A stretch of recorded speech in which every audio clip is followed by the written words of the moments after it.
이틀 전 세계 유대인들이 600만 명의 희생을 추모하던 날, 한 주요 언론 조사에서 2025년, 30년 만에 반유대주의 폭력으로 인한 사망이 가장 많았던 해임이 확인되었습니다. 오늘 저는 간단하지만 진지한 질문을 드리고 싶습니다. 실제로 우리를 지켜주는 것은 무엇일까요? 그리고 더 중요한 것은 우리를 지켜주지 않는 게 뭘까요? 저는 일란젤 디아만테이고 기본법입니다. 이제 본격적으로 들어가기 전에 우리가 이 영상을 녹화하고 있는 지금 이스라엘 역사상 가장 큰 법적, 정치적, 사법적 사건 중 하나가 현재 대법원에서 진행되고 있습니다. 이 사건은 법원이 아무런 형사적 근거 없이 벤그비르 장관의 해임을 강제로 시킬 수 있는지 또는 그래야 하는지를 둘러싸고 있습니다. 그리고 이 사건은 통치의 핵심을 건드리는 것으로 연립정부와 법원 사이에 대규모 대립을 촉발할 수도 있습니다. 하지만 이 일이 우리가 녹음하는 바로 그 시점에 일어나고 있기 때문에 다음 에피소드에서 다룰 예정이고, 오늘은 이스라엘의 혼란이 아니라 전 세계 유대인들에게 이스라엘이 제공한다고 믿는 어떤 것에 집중하려고 합니다.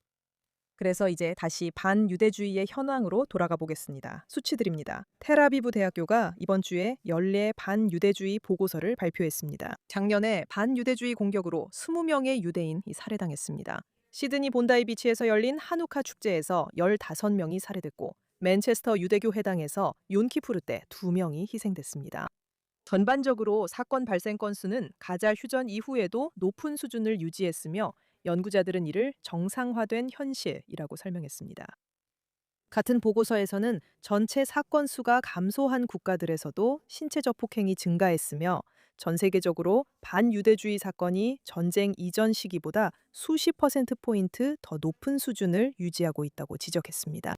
그리고 저희가 이곳에서 자주 언급했듯이 미국에서는 FBI의 2024년 자료에 따르면 1991년 기관이 집계를 시작한 이래 유대인 대상 증오 범죄가 가장 많이 기록되었습니다. 유대인은 미국 인구의 단 2%에 불과하지만 전체 종교 기반 증오 범죄의 70%의 피해자가 되었습니다.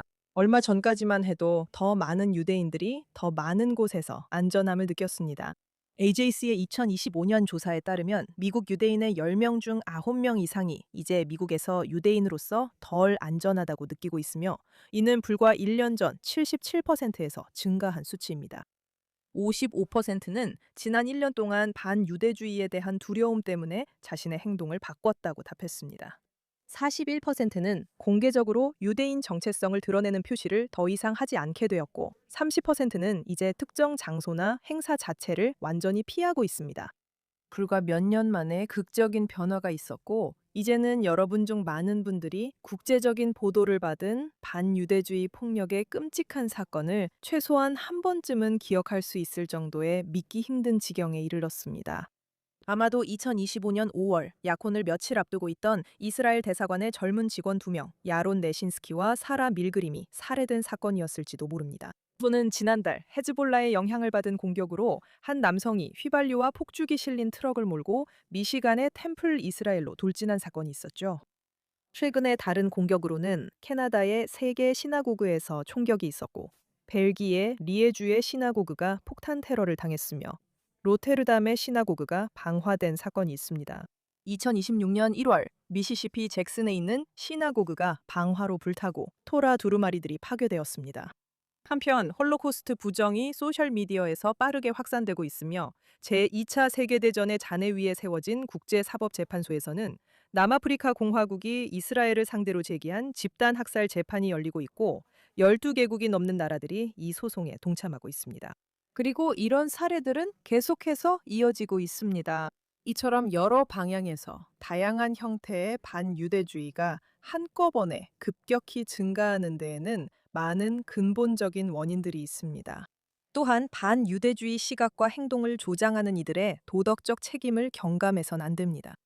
하지만 저에게 더 흥미로운 점은 피해를 입은 사람들이 단기적으로나 장기적으로 이 문제에 대해 얼마나 대처할 수 있는가 하는 것입니다. 그리고 여기서 저는 우리가 우리에게 가해지는 위협을 올바르게 평가하고 있는지에 대한 질문에 집중해야 한다고 생각합니다. 그리고 우리가 반유대주의에 맞서기 위해 쏟는 상당한 노력이, 오늘은 주로 홀로코스트 교육에 집중하겠지만, 이러한 노력이 우리가 바라는 결과를 내고 있는지, 혹은 낼 수 있는지에 대해 생각해 봐야 합니다. 오늘날 미국의 29개 주에서는 학교에서 홀로코스트 교육을 의무화하고 있습니다. 오스트리아, 호주 등 여러 나라가 홀로코스트 교육을 의무화하고 일부는 홀로코스트 부정을 금지합니다. 미국 홀로코스트 기념관은 연간 1억 5천만 달러 이상의 공공 및 민간 자금으로 운영됩니다. 전체적으로 수억 달러 규모입니다. 전 세계적으로 이 문제 인식을 높이려는 국가, 주, 지방의 다양한 노력이 있습니다. 이러한 교육이 관용을 높이고 사회적 증오와 국가 파시즘을 초기에 차단할 수 있는 도구를 제공한다는 믿음에서입니다.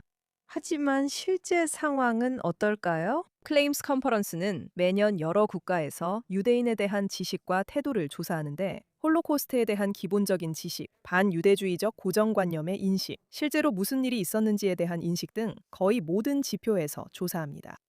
수치가 잘못된 방향으로 가고 있습니다. 미국인의 약 절반이 나치 수용소나 게토 이름을 하나도 모릅니다. 미국 젊은이 10명 중 1명은 유대인이 홀로코스트를 일으켰다고 믿습니다.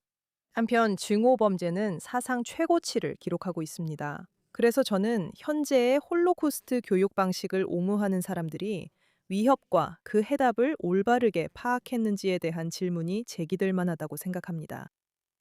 이제 현대 반유대주의에 대한 우리의 대응이 충분하지 않은 것에 대해 홀로코스트 교육이 구축된 방식에 적어도 일부 책임이 있다고 보는 진지한 견해가 있습니다. 저는 그 주장 중 몇 가지가 설득력 있다고 생각해 여러분과 공유하고 싶습니다. 그럼에도 이 고귀한 사명에 헌신한 분들과 단체를 진심으로 존경합니다. 서구에서의 홀로코스트 교육은 주로 모두에게 관용과 편견에 대한 보편적인 교훈을 가르치기 위해 설계되었습니다. 유대인 증오 문제는 이미 해결됐다는 전제가 있었습니다. 그리고 비평가들은 그 패러다임에서 세 가지 문제가 발생했다고 지적합니다. 첫째, 이 접근 방식은 2차 세계대전과 홀로코스트의 생생한 기억이 남아있는 세상을 위해 만들어졌다는 점입니다. 2025년 랜드 설문조사에 따르면 가장 널리 사용되는 교육 자료들은 거의 전적으로 그 끔찍함에만 초점을 맞추고 그것을 가능하게 했던 반유대주의에 대해서는 거의 언급하지 않는 것으로 나타났습니다. 역사학자 다니엘 그린은 우리의 교육 과정이 기반하고 있는 가정들이 오늘날 우리가 직면한 상황에 대응할 수 없다고 말합니다. 둘째, 홀로코스트의 이야기를 편협함과 정치적 혼란이라는 보편적인 이야기로 만들어 더 이해하기 쉽고 접근하기 쉽게 하려는 시도는 반유대주의가 단순한 증오가 아니라는 점에서 그 고유성을 지워버렸습니다. 반유대주의는 특정한 논리를 가지고 있으며 유대인을 사회 문제의 숨겨진 원인으로 여겨온 수백 년 된 전통이 있습니다. 다라훈은 저서 사람들은 죽은 유대인을 사랑한다와 2023년 애틀랜틱 에세이 홀로코스트 교육이 반유대주의를 악화시키고 있는가에서 이를 직접 언급합니다. 거의 반세기 동안 지속되어 온 근본적인 가정은 홀로코스트에 대해 배우는 것이 사람들에게 반유대주의에 대한 면역력을 준다는 것입니다. 하지만 그녀는 그렇지 않다고 말합니다. 즉, 죽은 유대인을 상징으로 쓰는 것이 살아있는 유대인들에게 꼭 도움이 되진 않습니다. 세 번째로, 유대인 혐오의 기존 형태에만 집중해 일부는 우리가 새로운 형태에 제대로 대비하지 못했다고 지적합니다. 학자 나야 렉트는 스캐폴딩 안티시오니즘, 우리가 놓친 증오에서 반유대주의가 형태를 바꿔가며 변이된다는 것을 보여줍니다. 반유대교, 인종적 반유대주의, 그리고 이제는 반시온주의로 이어지고 있습니다. 주목할 점은 반시온주의가 새로운 것이 아니라 이스라엘 국가 설립 이후 유대인 삶에 깊이 뿌리 내렸다는 것입니다. 1975년부터 1991년까지 시행된 시온주의를 인종차별주의로 본 유엔 결의안은 한 예에 불과합니다. 그럼에도 불구하고 유대인 공동체는 오랜 시간 동안 반시온주의와 반유대주의를 명확히 구분하려고 애써왔습니다. 하지만 적어도 오늘날에는 그 구분이 점점 더 설득력을 잃고 있습니다. 이러한 과정과 더불어 나치 이미지는 주류 사회에서 금기시되었고 동시에 또 다른 일이 일어났습니다. 학계에서는 집단 학살, 억압자와 피해자, 가해자와 무고한 사람이라는 언어에서 유대인적인 내용이 제거되었습니다. 그것은 보편화되었고 이후 이스라엘을 향해 사용되었습니다. 마를렌 갈노는 독일에서 바로 이러한 현상을 추적합니다. 독일은 특별한 홀로코스트 추모 문화를 구축하여 죽은 유대인들을 매우 엄숙하게 애도했지만 같은 어휘를 사용해 살아있는 유대인 국가를 비난하는 데 사용했습니다. 베를린 홀로코스트 추모비에서 국제사법재판소 ICJ 집단 학살 재판까지의 길은 정말로 그만큼 짧습니다. 그렇다면 다른 접근 방식은 어떤 모습일까요? 저는 여러분과 나누고 싶은 두 가지 결코 완전하지 않은 생각이 있습니다. 그리고 여러분의 생각도 듣고 싶어요. 이 프로그램을 계속 보신 분들은 제가 핵심 중 하나는 우리 유대인이 우리 공동체 내에서 이 역사를 이해하고 가르치는 방식을 바꾸는 것이라고 생각한다는 점에 놀라지 않으실 거예요. 퓨 리서치에 따르면 홀로코스트를 기억하는 것은 미국 유대인들에게 유대인 정체성의 가장 중요한 기준입니다. 76%가 이것을 필수라고 답했으며 이는 종교적 실천, 윤리적 삶, 이스라엘 관심보다 높은 수치입니다. 영국 유대인들도 같은 생각을 가지고 있습니다.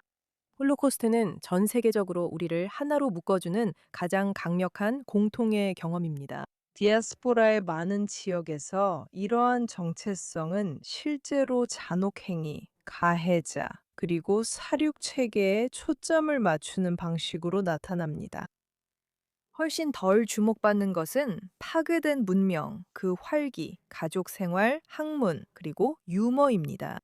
그 결과 오늘날 많은 유대인들은 이디시어 연극과 시보다 나치에 대해 더 많이 알고 있고 자신의 증조부모가 살던 세상에 대해 아는 것보다 아우슈비츠에 대해 더 많이 알고 있습니다. 그리고 이것은 디아스포라 유대인 삶을 하나로 묶는 것이 주로 자부심이 아니라 재앙에 의해 정의된다는 것을 의미합니다.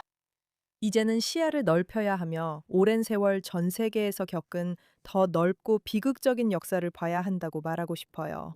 하지만 또한 우리의 놀라운 생존력, 창의성, 그리고 고집스러움을 보여주는 인물들과 이야기들도 바라봐야 합니다. 그리고 생각해 보세요. 홀로코스트 전에는 유럽에 950만 명의 유대인이 있었습니다. 그곳은 학자와 시인, 음악가, 불평꾼, EDC 극장, 그리고 수세기에 걸쳐 쌓인 삶이 어우러진 문명이었습니다. 그들에게 어떤 일이 일어났는지만 가르치고 그들이 누구였는지는 가르치지 않는 것은 그들의 유산을 왜곡하는 것이며 우리가 세계 어디에 살든 그 유산을 이어갈 기회를 스스로 빼앗는 일입니다. 더 깊고 다면적인 유대인 정체성은 우리가 법, 교육 또는 다른 방법을 통해 그 정체성에 대한 위협을 더 잘 인식하고 대응할 수 있게 해줄 것입니다. 이제 그 외에도 우리 역사의 어두운 장면들에서 분명하게 드러나는 메시지가 하나 있습니다. 그것은 우리를 지킬 군대와 번영하고 행복한 삶을 건설할 수 있는 국가가 필요하다는 것입니다. 이것이 우리가 이스라엘을 필요로 하고 그에 대한 정당한 권리가 있는 유일한 이유는 아니지만 결코 무시할 수 없는 이유임은 분명합니다. 그리고 이스라엘의 전체 존재는 부흥과 구원 위에 세워져 있는데 이것은 전 세계 많은 유대인 공동체의 이야기에서는 찾아보기 힘든 점이라고 생각합니다. 저는 자랑스러운 미국인으로서 그런 공동체에서 자란 사람으로서 이렇게 말씀드리는 것입니다. 그리고 2025년 JFNA 조사에 따르면 미국 유대인 중 오직 37%만이 시온주의자로 자신을 규정한다는 점은 매우 인상적입니다. 그리고 이것은 저에게 현대 유대인 집단의 삶을 규정하는 이야기가 여전히 재기의 서사보다는 참혹한 사건이라는 신호로 보입니다. 하지만 말씀드린 대로 이스라엘의 존재는 정반대 전제 위에 세워졌습니다. 크네셋이 야드바셈을 설립하는 법을 제정하면서 그 날을 요마지카론 라쇼브 베히크, 즉 홀로코스트와 영웅주의, 추모의 날로 명명했습니다. 희생자들뿐만 아니라 전사들, 숲속의 파르티잔들, 아무것도 없이 맞서 싸운 사람들도 포함됩니다. 그리고 그것은 의도적인 선택이었습니다. 비극을 넘어 우리가 배워야 할 교훈은 유대인의 용기입니다. 그리고 국가는 그 용기에서 비롯되어 그 용기를 실현합니다. 모든 이스라엘 지도자들은 보수든 진보든 그 신념을 지켜왔습니다. 1981년 메나헴 베기는 이라크의 오시라크 원자로 파괴를 명령했습니다. 이것은 유엔 안전보장이사회와 레이건 행정부에 의해 비난받았습니다. 베기는 이틀 후 기자회견을 열어 유대인 역사상 또 다른 홀로코스트가 일어났을 것이라고 말했습니다. 결코 다시는 우리는 우리 민족을 지키기 위해 우리가 가진 모든 수단을 동원할 것입니다. 그 발언은 완벽하게 적용되지는 않았지만 하나의 원칙이 되었습니다. 지난 6월 라이징 라이언 작전과 2월 에픽 퓨리 작전을 통해 우리는 다시 그것이 실행되는 것을 봤습니다. 이스라엘에서는 어쩌면 이곳이 그 어느 곳보다도 더 그렇겠지만 결코 다시는 이라는 말이 실제로 암 이스라엘 하이를 뜻합니다. 이것이 제가 이 나라에 대해 정말 하고 싶은 말입니다. 자랑스러운 미국인 그리고 이스라엘인으로서 다음 주에 있을 요마지 카론과 요마 에츠마우트를 앞두고 전쟁이 다시 일어날지도 모른다는 그림자 아래에서 말씀드립니다. 오늘날 많은 디아스포라 유대인들은 이스라엘이 자신들이 표적이 되는 이유 중 하나라고 느낍니다. 반시온주의는 현대 반유대주의 상당수가 표출되는 주된 통로가 되었습니다. 저는 반대 의견을 말하고 싶어요. 야드 바셈에 가본 적이 있다면 당신은 재앙의 건축물을 지나가게 되고 그 끝에 다다르면 예루살렘의 전경이 펼쳐집니다. 역동적이면서도 고대의 논쟁과 삶으로 가득한 곳이죠. 이제 우리는 욤 하지카론을 앞두고 있는데 이는 욤 하츠마우트 전날입니다. 그리고 다시 한번 우리는 우리의 희생을 기리고 애도하지만 그날을 부활과 주권의 기쁨으로 마무리합니다. 파괴된 것과 살아남은 것의 유산은 이곳에서 생생하고 당당하게 살아 숨쉬며 자랑스럽게 존재합니다. 그것은 거리와 대학, 그리고 샤밧 식탁 주변에서 서로 부딪히고 다시 만들어집니다. 그리고 우리가 반유대주의에 대응하기 위해 시행한 법률과 교육 프로그램을 어떻게 더 세밀하게 조정할 수 있을지 생각한다면 저는 먼저 그 전제를 이해하는 것에서 시작할 것 같습니다. 우리는 용기와 역량, 자부심을 배워야 하며 이것이 참혹함과 피해 의식의 해독제임을 이해해야 합니다. 우리는 유대인 혐오가 어떤 도덕적 외양을 띠고 있든 단호하게 경계해야 하며 반유대주의의 영원한 본질에는 우리가 마주해야 할 불편한 진실이 있다는 점도 인식해야 합니다. 이제 그 메시지를 내면화한다는 것이 성공의 기준을 다르게 설정하는 것이든 자원을 재배분하는 것이든 아니면 해외에서 홀로코스트를 기념하는 방식을 개혁하는 것이든 상관없습니다. 이제 우리와 교육자, 지도자 세대가 다음 세대에게 영감을 줄 새로운 교육 과정을 설계해야 할 차례입니다. 그리고 우리 민족을 포함한 모든 민족에게 빛이 되어야 합니다. 다시는 이런 일이 없게 하소서는 기도이자 윤리적 다짐, 우리의 염원입니다. 그러나 암이스라엘 하이의 거리낌 없는 기쁨과 용기가 그 말에 힘을 실어줍니다. 유대인들은 살아있습니다. 다음 주에 다시 뵙겠습니다.